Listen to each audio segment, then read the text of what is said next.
Një ngjarje e rëndë ka tronditur Korçën pas zgjedhjes së trupit të pajetë një 66 vjeçari brenda makinës së tij të djegur. Ngjarja u regjistrua rreth orës 08:40 në lagjen numër 10 të qytetit Juglindor, ku banorët njoftuan për një automjet të përfshirë nga flakët. Pas ndërhyrjes së shërbimeve zjarfikse dhe policisë, brenda mjetit u gjet trupi i shkrumbuar i Iraklit Çinokut në sendilin e parë të pasagjerit. Në ngjarje, policia ka gjetur dhe një letër e cila dyshohet se është lënë nga 66 vjeçari dhe tashmë është pjesë e hetimeve për zbardhjen e rrethanave të ngjarjes, po iki se nuk jam sjell mirë me familjen, shkruaj në të. Sipas të dhënave paraprake, dyshimet e para janë se viktima i ka vënë flakën automjetit dhe më pas ka humbur jetën brenda tij. Megjithatë, grupi hetimor në drejtimin e prokurisë po vijon verifikimet për të përcaktuar saktësisht shkakun dhe dinamikën e ngjarjes. Qinjët e përshkruajnë Iraklit Çinokun si një person të qetë dhe të rregullt, ndërsa thonë se nuk kishin dijeni për konflikte apo probleme që mund ta kishin çuar drejt këtij akti.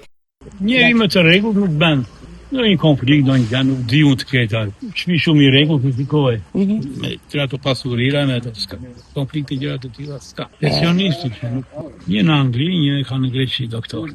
Sipas banorëve, 66 vjeçari jetonte i vetëm kohët e fundit pasi bashkëshortja e tij ishte larguar drejt Greqisë për të jetuar me dy fëmijët e çiftit. Një familjar jashtë kamerave ka deklaruar se një nga shqetësimet që kishte pasur viktima lidhej me çështjen e legalizimit të banesës. Hetuesit vijojnë mbledhjen e provave dhe marrjen e pyetjeve të personave që mund të ndihmojnë në zbardhjen e plotë të kësaj ngjarjeje të rëndë.